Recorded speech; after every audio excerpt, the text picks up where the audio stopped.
So, yun na nga mga dre, at ito na nga yung part 3 ng ating video sa may Dingalan, Aurora. Yun. So, ito nga yung sinasabi ko sa inyong grotto na pinuntahan namin. So, ito mga dre, Nuestra Señora de la Paz, Buen Bayay Grotto yan. So, para mga dre, samahan nyo kami umakyat.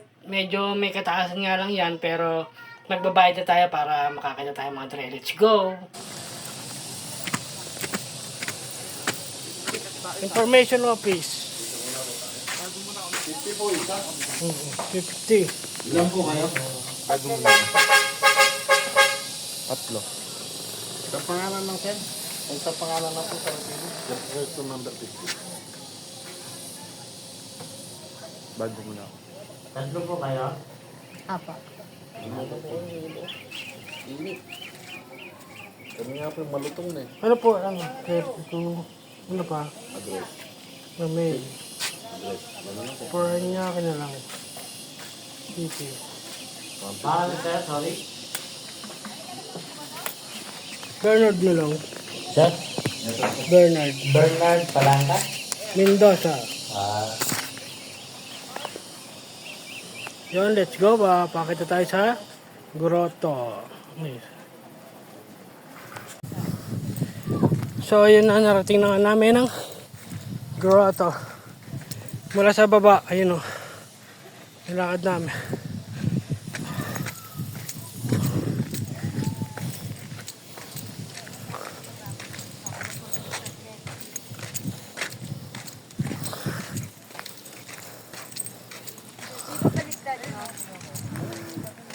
Ayan na ang grotto. Nakita namin. Ito yun o. 8.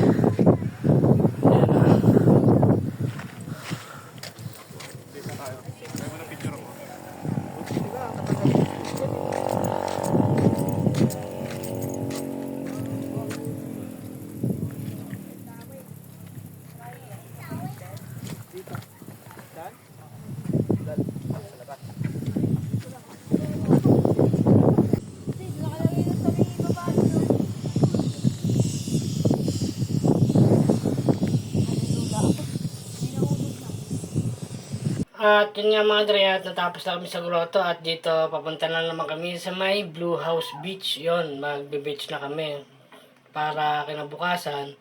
Ito na yung pauwi na kami. Last day na namin dito to, kaya susulitin na namin. Gumala na kami ng gumala. So, punta muna tayo dito sa may picture taking, budik kung tawagin nila dito sa may I Love Uno. Then, after namin dito sa view deck ng I Love Uno at dadiretso na rin kami sa may Blue House Beach, maglalakad tayo. Let's go! Masasabi ko ngayon sa naging resulta na ating biyahe. Sobrang sulit po. Talagang sobrang sulit.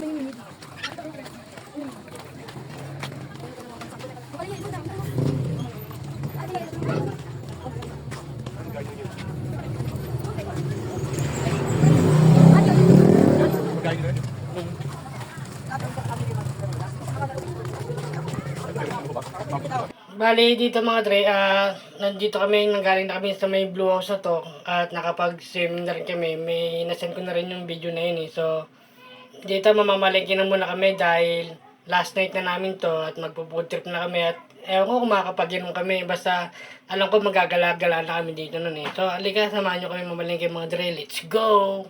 So, ito na nga mga dre at andito kasama namin si Madam at ayan nga oh. Sabi kong ganyan, Madam, anong kainin natin ngayong gabi? Okay, so, yan nga, gumagugulay nga daw kami, magpapakbit-pakbit. Marami kami mga chicharon, tapos may mga isda-isda rin kami, kaya yun ang titirahin natin mamayang gabi. At ito nga yung, dahil piyesta, maggagala kami pala rito ni Tito Haji. Yun, maglalakbay kami dahil si Papa Mel tsaka si Tita Kling, hindi na makakasama sa amin dahil nga medyo nagpapagaling, masakit yung katawan ni Papa Mel natin dyan. So, paano mga dre? Punta na natin, lumakad na tayo at lumarga na at makapagluto na. At so yun nga mga dre, kung mapapansin nyo at dito na kami sa may piyestahan. So hindi nyo na nakita na nagapunan kami dahil alam nyo kung bakit na busy ako, kasi ako yung nagluto ng ulam namin. Yun, sobrang sarap talaga at nakailang beses sila kumain. Kaya hindi na namin nakuha ng video dahil pre-press na kami busy, pagod na rin ako. Kaya dito na ako nakapag-video. Yun, ginanaan ako nung gumala na kami sa piyesta. At dito nga, sobrang daming tao talaga. Tara, samahan niyo kami. Papasukin natin si Big Mouth. Yun, sakto siya yung magpe-perform at nagpapatawa rito. Kaya, medyo nag-enjoy. Enjoy talaga. Nag-enjoy din talaga kami mga dire. So, paano mga dire? Tara, samahan niyo kami. Pasukin natin loob. Pero, sasaglitin na lang natin yung mga dire dahil mag-iikot pa kami dyan nila Tito Adi. So, paano mga dire? Let's go!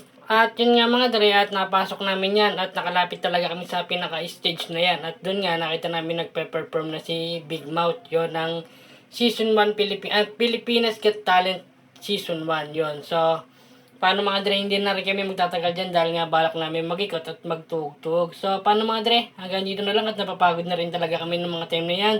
So, maraming salamat mga dre. Hanggang dito na lang ating munting video. Abangan nyo na lang aming part 4 sa Aurora Dingalan. So, paano mga dre, maraming salamat. Hanggang dito na lang.